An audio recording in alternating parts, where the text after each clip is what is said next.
अस्सलाम वालेकुम। आज की वीडियो में मैं बात करने वाला हूँ यूएफ में अंडर ग्रेजुएट एडमिशन 2025 में अप्लाई कैसे करना है। वीडियो को लास्ट तक ज़रूर देखना है। अगर आप हमारे चैनल पर नए हैं तो चैनल को सब्सक्राइब कर दें और इस वीडियो को लाइक ज़रूर कर देना। अब हम बढ़ते हैं वीडियो की तरफ। सबसे पहले आपने अप्लाई के लिए सबसे पहले आपने सर्च कर लेना है यूएफ अंडर ग्रेजुएट एडमिशन 2025। सबसे पहले आपने वहाँ लिंक आ जाना है गूगल पे। देन फर्स्ट लिंक पे आपने अप्लाई कर देना है और इस तरह का पेज आपके सामने आ जाएगा। आपने न्यू रजिस्ट्रेशन करनी है, ठीक है? रजिस्ट्रेशन के लिए सबसे पहले आपके पास अपना ईमेल एड्रेस होना चाहिए, ठीक है? आपने किसी बहन-भाई का नहीं करना, आपने ट्राई करना है कि ईमेल एड्रेस आपका नहीं भी है तो आप अपना बना लें और वही आप इधर लॉगिन करें ताकि इधर पुट करें ताकि कल को आपका एलएमएस इसी ईमेल पे और आपका हर चीज़ इसी ईमेल पर ही होनी है। तो वो ईमेल आपने एंटर करनी है और ईमेल अगेन कन्फर्म करनी है, आपका ID card number without dashes आपने एंटर करना है। देन आपने ईज़ी सा पासवर्ड रखना है ताकि आप भूल ना जाएँ या आपने लिख लेना है ताकि आप बाद में दलाल से किसी किस्म की दलाल से बच जाएँ। फिर वो पासवर्ड आपने अगेन कन्फर्म करना है और ये कोड इधर पुट कर देना है। देन आपने रजिस्टर कर लेना है।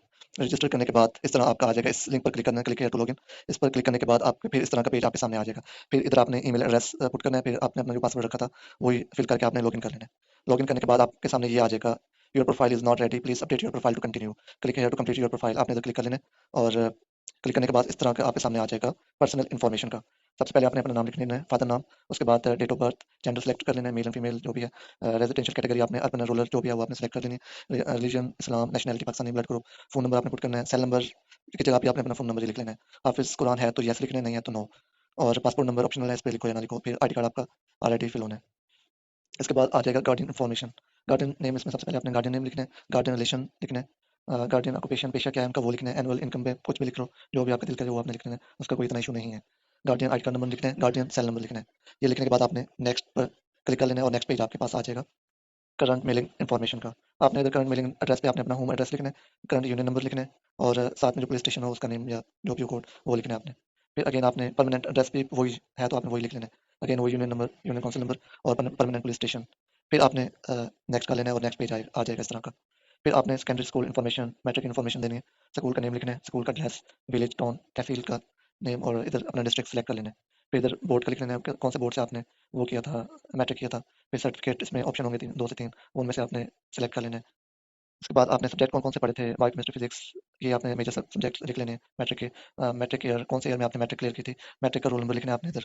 फिर मैट्रिक टोटल मार्क्स लिख लेने हैं, मैट्रिक ऑब्टेन मार्क्स और मैट्रिक ग्रेड कौन सा है, वो आपने लिख लेना है और नेक्स्ट कर देना है आपने। फिर इस तरह का पेज आके नेक्स्ट आ जाएगा, higher school information college, inter का आपने लिखना है फर्स्ट ईयर का। आपका एडमिशन फर्स्ट ईयर के बेस पे होना है। अगर आपने अ, एफएससी क्लियर भी कर लिया तो फिर भी आपने अपने लिखना है उसके एफएससी के नंबर ही लिखने हैं, जो भी आपके बन रहे हो। आपने इंटर बोर्ड के लिखना है, कौन से बोर्ड से आपने एफएससी की फर्स्ट ईयर, इसमें डिस्ट्रिक्ट सेलेक्ट कर लेना है। Inter certificate, FSc pre medical जो भी है वो सेलेक्ट कर लेना है। इसके बाद सब्जेक्ट्स लिखने हैं आपने कौन-कौन से, बायो, केमिस्ट्री, फिजिक्स, इस तरह आपने जो भी है प्री मेडिकल है, नॉन मेडिकल है, उस हिसाब से आपने अपने सब्जेक्ट सेलेक्ट कर लेने हैं, लिख लेने हैं 3 से 4।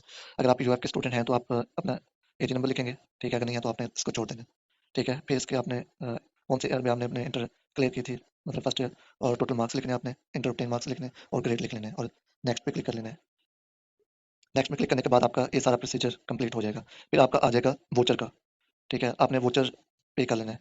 वोचर का आ जाए इस तरह आपका वोचर आ जाएगा, ठीक है? आपने ये वोचर पे कर लेना है। उसके बाद इस तरह अप्लाई के बाद वोचर प्रिंट करके वोचर पे करने के बाद आपका फिर से डॉक्यूमेंट्स अटैचमेंट रिक्वायर्ड का आएगा। फिर आपने अपना प्रोफाइल पे इमेज वो कर लेनी है, मैट्रिक सर्टिफिकेट, इंटर और आईडी कार्ड अपलोड कर देना है। उसके बाद आपने स्ट्रीम सेलेक्ट करनी है टेस्ट की कि कौन सी है, बायो, केमिस्ट्री, फिजिक्स, अगर आपका मेडिकल है, नॉन मेडिकल है, कंप्यूटर है, उस हिसाब से आपने अपने उस हिसाब से आपने अपने सब्जेक्ट सेलेक्ट करने हैं, ठीक है? टेस्ट सेंटर आप डिफरेंट डिस्ट्रिक्ट में अंडर ग्रेजुएट का होता है, पोस्ट ग्रेजुएट का नहीं होता, लेकिन अंडर ग्रेजुएट का डिफरेंट डिस्ट्रिक्ट में होता है, लाइक लाहौर, फैसलाबाद, मुल्तान, भावलपुर और रहीम खान, ये 5 डिस्ट्रिक्ट में इसका टेस्ट होता है। इधर रेजिडेंशियल कैटेगरी आपने लिख लेना है, प्रोग्राम कौन सा है, इवनिंग है तो यस कर लेना है, स्पोर्ट्स में आपने अप्लाई किया है तो स्पोर्ट्स में नो कर लेना है, इधर एक्स्ट्रा करिकुलर एक्टिविटीज़ में अप्लाई किया है तो यस कर लेना है, अदरवाइज़ नो। एक्सपेक्टेड लिविंग इसमें पूछा हुआ है कि आपने आप हॉस्टल लेंगे कि नहीं लेंगे। अगर आप फैसलाबाद से हैं तो आप नॉन बॉर्डर, अदरवाइज़ आपने बॉर्डर सेलेक्ट करना है हॉस्टल के लिए। Admission quota open merit. उसके बाद आपने डिग्री कौन-कौन सी सेलेक्ट करनी है, मतलब कौन से कैंपस में आपने अप्लाई करना है और किस सब्जेक्ट में। इधर एक पूरी लिस्ट बनी होगी पूरे, जिसमें तमाम सब्जेक्ट लिखे होंगे। आपने सेलेक्ट ऑल कर देना है, क्योंकि आपने ऑलरेडी प्रोसेसिंग फीस दी हुई है हर चीज़ की, तो आपने इधर सारे के सारे सब्जेक्ट्स में अप्लाई करने हैं। या लेकिन कुछ स्टूडेंट पता है क्या करते हैं कि 1-2 सब्जेक्ट में अप्लाई कर देते हैं, बाद में वो कहते रहते हैं कि हमने तो एक से ज़्यादा सब्जेक्ट्स में अप्लाई करने थे। तो इसलिए आप सारे सेलेक्ट कर लें, बाद में जिसमें भी आपका नेम आएगा, आप उस हिसाब से अपनी फीस पे कर देना। आप अगर फीस पे भी कर देंगे, बाद में आप जहाँ एडमिशन लेने जाते हैं जिस सब्जेक्ट में भी, अगर वहाँ भी आपका नेम आ जाता है तो आपकी फीस ट्रांसफर हो जाती है, इसका कोई इश्यू नहीं है। तो आपने डिफरेंट सब्जेक्ट्स में अप्लाई कर देना है। ये नहीं करना कि एक सब्जेक्ट में आप अप्लाई करके बैठ जाएँ और अप्लाई का प्रोसीजर कंप्लीट कर लें। तो आपने ये सब सेलेक्ट करके अप्लाई में कर लेना है। इसमें एक ये भी आना है कि आपने मॉर्निंग में अप्लाई करना है, इवनिंग में करना है और स्पोर्ट्स कोटा में करना है। आपने मॉर्निंग, इवनिंग इन दोनों की फीस पे कर देनी है। अगर स्पोर्ट्स कोटा पे अप्लाई करना है तो उस पे भी आपने क्लिक करके आपने वाउचर जनरेट कर लेना है। तो आपने अप्लाई एडमिशन में कर लेना है। जैसे ही आपने ये सेलेक्ट करने के बाद आप जैसे ही अप्लाई करेंगे, आपके सामने ये आ जाएगा, congratulation your application has been submitted successfully. Then आपने ये एप्लीकेशन प्रिंट कर लेनी है और ये आपने अपने पास रख लेनी है। जैसे ही आपका एडमिशन होगा, तो ये एप्लीकेशन फॉर्म आपका डिफरेंट डॉक्यूमेंट्स के साथ ही लगेगा, ठीक है? और ये आपका पूरा अप्लाइंग प्रोसीजर होगा। और टेस्ट में 100 मार्क्स का टेस्ट होगा और उसमें 4 सब्जेक्ट्स होंगे, like pre medicals, non medical में मेडिकल की बात करूँगा, बायोकेमिस्ट्री, फिजिक्स और इंग्लिश होंगी और 25 ईच सब्जेक्ट्स में से एमसीक्यूज़ आएँगे। और आपने टेस्ट की तैयारी के लिए पास्ट पेपर भी हमने अपने ग्रुप्स में प्रोवाइड किए हुए हैं। पास्ट पेपर के अलावा आपने तैयारी डिफरेंट बोर्ड्स के एमसीक्यूज़ के पेपर्स लेने हैं और वहाँ से भी अच्छे से तैयारी करनी है और बुक से भी तैयारी करके आनी है।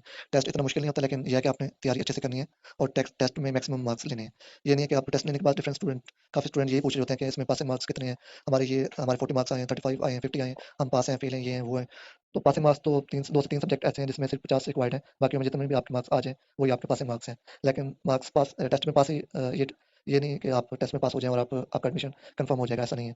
पूरा पूरा एक एग्रीगेट बनेगा, जिसमें टेस्ट के मार्क्स और आपके इंटर के मार्क्स, मैट्रिक के मार्क्स दिए जाएँगे। 30% मैट्रिक, 30 इंटर और 40 टेस्ट टेस्ट के मार्क्स मिला के आपका एक पूरा पूरा एग्रीगेट बनेगा। और एग्रीगेट जो बनेगा वही आपका, जिसका जितना ज़्यादा एग्रीगेट होगा उसका उतने अच्छे सब्जेक्ट में एडमिशन हो जाएगा। और अगर आपका एग्रीगेट ही कम बनेगा तो फिर एडमिशन ही मुश्किल है और हुआ भी तो किसी लोअर डिग्री में एडमिशन होगा। इसलिए आपने टेस्ट के लिए अच्छे से प्रिपेयर करना है ताकि आपका अच्छी डिग्री में एडमिशन हो जाए। इसके अलावा आपका किसी भी किस्म का कोई भी क्वेश्चन हो तो आप कमेंट सेक्शन में आप कमेंट कर सकते हैं। ओके, अल्लाह हाफ़िज़।